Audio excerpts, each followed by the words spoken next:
So yeah, that's right, I'm back with another Campervan vlog. And that's because here in the UK, we've just finished our August bank holiday weekend. So this is the last Campervan trip for the summer before all the kids go back to school. So that meant we had a Saturday, Sunday and a Monday off.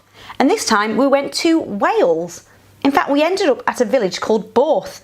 So I can't wait to tell you all about it because first of all, I was really impressed to find this campsite at £7.50 right by the beach, and it's owned by the golf club. But all of the other campsites weren't as close as this, so it's great to see more spots like this available for campervans and motorhomes. I just think there's not enough places like this, and I feel confident that campervans are selling a lot more than they used to, so I think there's got to be some change eventually. So back to this place. There's no amenities here, there's no bins, it's just you've got to have your own toilet, and this side of the beach was dog friendly. If you go north of here where all the village shops are, then that part is definitely out of bounds for dogs in peak season. And it's mostly a cobbled beach, so definitely take some decent shoes. And we were kindly sent some walkie-talkies from the Caravan and Motorhome Club's Big Little Tent Festival for that weekend. And we were often talking to each other with this throughout the holiday. Testing, testing, over. Did you hear that? I never heard that through the van. Hello. Hello, over. I can't include that in the video. So we got here about 1ish, I think, on the Saturday, and we wanted to make the most of the whole weekend. So we went for one massive walk to a war monument, which I'll show you later, and that probably took about 40 minutes because it had a bit of a climb. And I can't tell you how relieved I was that we didn't have any rain this day because the forecast the whole weekend was dreadful. So we were extremely lucky. Oh, and there is also a footpath on the opposite side of the barrier from where the no dog zone starts.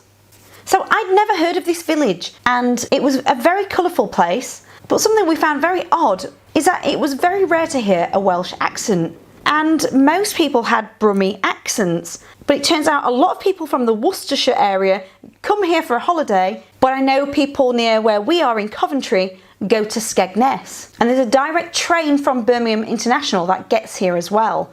And we found lots of dog-friendly places, dog-friendly cafes. We also found out from locals that this was well known as a fishing village. So now we're going up to the monument. There were quite a lot of nice houses on the left here, and they had this awesome view. But if we kept following this coastal path, we'd end up in Aberystwyth. And here we're checking our view rangers so we can identify any landmarks nearby. And it's nice to see Hans making a new friend because quite often he's so boisterous that he annoys other dogs. And it's not often you see a carved man with a double seat. It also had a train station, so we thought let's check out the train times, see if it's running on the Sunday. So we thought great, we can come here tomorrow, catch a train and check out another place for the day. And towards the end of the walk, we'd worked up an appetite before we headed back to the camper. And I think there was about 15 people camping here, but you could pay £2 to just generally park for the day. So the next morning it was chucking it down. So we thought let's just lay in, and then by 10ish it had completely stopped. And now I'm making a coffee before we head straight to the train station. And we realised it was going to take 34 minutes to get there. So I've got my fast legs on, trying to outdo Google Maps ETA, and made it there with 2 minutes to spare. And lo and behold, the train was cancelled. But what I didn't expect to find was a little community museum tucked inside one of the old waiting rooms. So if you're really into railway stations, then you're probably going to love this. It's free to enter, they do take donations, but it was just fascinating to see what it used to be like and just seeing all the memorabilia around. And from memory, I believe this station was built in 1863. So I did have a good nosy. I rooted through the drawers, you are allowed, and dogs are actually allowed in, providing you know they're not going to wee anywhere, and I can't guarantee that with Hans. So after an hour of killing some time, we were then able to catch the train. Do you like the train? Now we have been here before, I do remember the pier, but I just don't remember walking around the town centre, so I'll try and find that video and leave a link below. But once we'd toured the place, we then thought we'd tackle the coastal route back. And then we stumbled across another funicular. If you remember in my last video, we paid £1 to go up the one in Scarborough. But to use this one, I was quite shocked to find it was £4 each. But I will admit that the views are stunning and the ride is a lot longer. And dogs were free like the last one. And once you get to the top, there's this huge viewing platform. There's also a cafe and a bowling alley.